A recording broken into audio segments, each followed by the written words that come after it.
नमस्कार।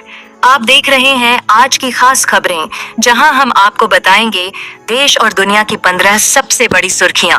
हर जरूरी जानकारी एक ही जगह, बिल्कुल संक्षेप और भरोसे के साथ। तो चलिए शुरू करते हैं आज की सबसे बड़ी और ताजा खबरों के साथ। तो दोस्तों, हरियाणा में धारा 144 लागू। हरियाणा के करनाल और हिसार जिलों में प्रशासन ने धारा 144 लागू कर दी है। यह फैसला हाल ही में हुई खाप पंचायतों की बैठकों और संभावित आंदोलन को देखते हुए लिया गया है। इंटरनेट सेवा भी एहतियातन बंद कर दी गई है। किसानों और खाप नेताओं की मांगों को लेकर तनाव की स्थिति बनी हुई है।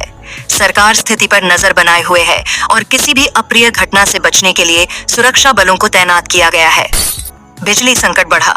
झारखंड और छत्तीसगढ़ जैसे राज्यों में इन दिनों बिजली संकट गहराता जा रहा है। कई जिलों में रोजाना 6 से 8 घंटे की बिजली कटौती हो रही है। सरकार का कहना है कि कोयले की कमी के कारण उत्पादन में गिरावट आई है।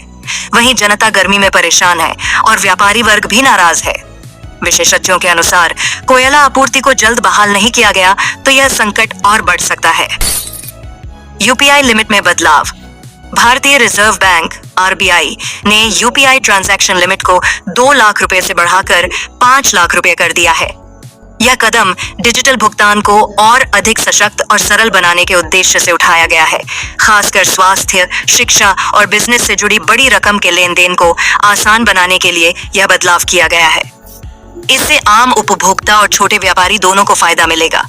यह नई सीमा जल्द ही सभी बैंकों और ऐप्स में लागू होगी। बढ़ती महंगाई से आम जनता परेशान। देश में महंगाई ने फिर से दस्तक दी है। पेट्रोल डीजल की कीमतों में 3 से 5 रुपए प्रति लीटर तक की बढ़ोतरी हुई है। वहीं टमाटर, प्याज और हरी सब्जियों की कीमतें आसमान छू रही हैं। खासकर टमाटर 100 रुपए किलो तक पहुंच गया है। इससे आम आदमी की रसोई पर असर पड़ा है। विशेषज्ञों के अनुसार मानसून की देरी और सप्लाई चेन की गड़बड़ी इसके पीछे प्रमुख कारण है। रूस यूक्रेन युद्ध में नया मोड़। यूक्रेन ने रूस के एक बड़े हथियार डिपो को ड्रोन हमले से नष्ट कर दिया है, जिससे रूस को भारी नुकसान हुआ है। इस हमले को लेकर रूस ने कड़ा ऐतराज जताया है और जवाबी कार्रवाई की चेतावनी दी है। दोनों देशों के बीच युद्ध लगातार तेज होता जा रहा है और अब यह यूरोप की सुरक्षा पर भी सवाल खड़े कर रहा है। संयुक्त राष्ट्र ने दोनों पक्षों से संयम बरतने की अपील की है। प्रधानमंत्री नरेंद्र मोदी का अमेरिका दौरा। प्रधानमंत्री नरेंद्र मोदी आज अमेरिका के वॉशिंगटन डीएसी पहुंचे हैं, जहां वे G20 शिखर सम्मेलन से पहले अमेरिकी राष्ट्रपति जो बाइडेन के साथ द्विपक्षीय वार्ता करेंगे। इस दौरे में व्यापार, रक्षा सहयोग, तकनीकी साझेदारी और वैश्विक जलवायु परिवर्तन जैसे मुद्दों पर चर्चा की जाएगी।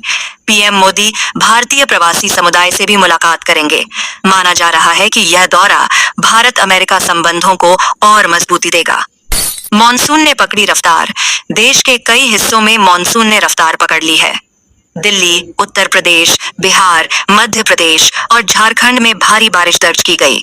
मौसम विभाग ने अगले 3 से 4 दिनों तक और बारिश का अलर्ट जारी किया है।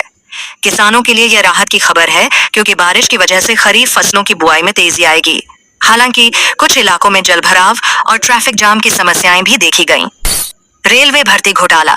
रेलवे भर्ती प्रक्रिया में गड़बड़ी के मामले में सीबीआई ने बड़ी कार्रवाई करते हुए 6 लोगों को गिरफ्तार किया है।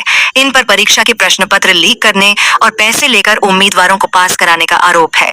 छापेमारी के दौरान एजेंसी ने कई अहम दस्तावेज और डिजिटल सबूत भी जब्त किए हैं।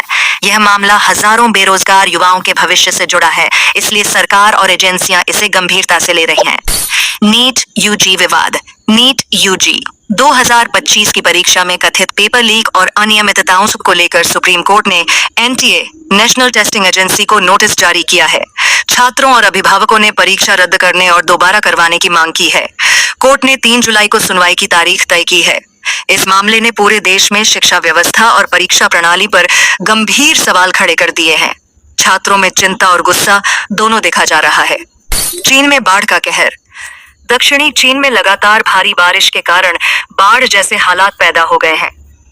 गुआंगशी और गुआंगडोंग प्रांत सबसे ज्यादा प्रभावित हैं। अब तक 50 से अधिक लोगों की मौत हो चुकी है, जबकि हजारों लोग बेघर हो गए हैं। बचाव कार्य जारी है, लेकिन मूसलाधार बारिश के कारण रेस्क्यू में मुश्किलें आ रही हैं। सरकार ने हाई अलर्ट जारी कर दिया है और स्कूलों दफ्तरों को बंद कर दिया गया है। मौसम विभाग ने अगले 3 दिनों तक और तेज बारिश की चेतावनी दी है। अमेरिका में चुनावी सरगर्मी। 2024 के अमेरिकी राष्ट्रपति चुनाव को लेकर सरगर्मी तेज हो गई है। डोनाल्ड ट्रंप ने अपनी रिपब्लिकन पार्टी से दोबारा उम्मीदवारी तय करने के बाद अब उपराष्ट्रपति पद के लिए एक महिला उम्मीदवार को चुनने की घोषणा की है। उन्होंने संकेत दिया है कि यह महिला अनुभवी और लोकप्रिय नेता होंगी, जो युवा मतदाताओं को भी आकर्षित करेंगी। इस कदम को महिलाओं और अल्पसंख्यकों को जोड़ने की रणनीति के रूप में देखा जा रहा है। डेमोक्रेटिक पार्टी में भी प्रत्याशियों को लेकर चर्चाएं जारी हैं। संयुक्त राष्ट्र की चेतावनी। संयुक्त राष्ट्र की एक नई रिपोर्ट में कहा गया है कि अगर वर्तमान हालात बने रहे तो 2030 तक वैश्विक तापमान 2 डिग्री सेल्सियस से ऊपर पहुंच सकता है। यह सीमा पार करना बेहद खतरनाक होगा, जिससे बर्फ पिघलना, समुद्र स्तर बढ़ना और चरम मौसमी घटनाएं और तेज हो सकती हैं। रिपोर्ट में देशों से कार्बन उत्सर्जन में तुरंत कटौती करने, नवीकरणीय ऊर्जा को बढ़ावा देने और पर्यावरण संरक्षण कानूनों को कड़ाई से लागू करने की अपील की गई है। खास तौर पर भारत, चीन और अमेरिका पर निगाहें हैं। इजराइल हमास संघर्ष। गाजा पट्टी में इजराइल और हमास के बीच हिंसा एक बार फिर भड़क उठी है। इजरायली सेना ने हमास के ठिकानों पर हवाई हमले किए, जिसमें 20 से ज्यादा लोगों की मौत हो गई है। जवाबी कार्रवाई में हमास ने इजराइल के सीमावर्ती इलाकों पर रॉकेट दागे। इस टकराव में आम नागरिकों की बड़ी संख्या में जान माल की हानि हो रही है। अंतर्राष्ट्रीय समुदाय ने तुरंत युद्ध विराम की अपील की है। संयुक्त राष्ट्र ने चेतावनी दी है कि अगर यह संघर्ष नहीं रुका तो हालात और भी बिगड़ सकते हैं। फ्रांस में चुनाव। फ्रांस में संसदीय चुनाव के पहले चरण में राष्ट्रपति इमैनुअल मैक्रों की पार्टी को झटका लगा है। दक्षिणपंथी दल नेशनल रैली को बढ़त मिलती दिख रही है।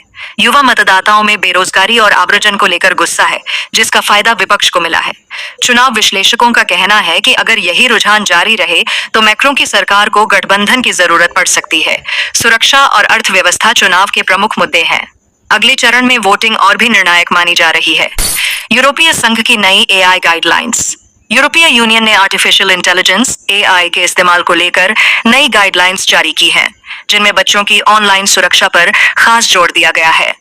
इन नियमों के तहत डीप फेक, फेशियल रिकग्निशन और एल्गोरिथमिक बायस पर कड़े प्रतिबंध लगाए गए हैं। ईयू चाहता है कि एआई तकनीक मानव अधिकारों और गोपनीयता का उल्लंघन न करे। टेक कंपनियों को पारदर्शिता, डेटा सुरक्षा और नैतिक उपयोग सुनिश्चित करना होगा।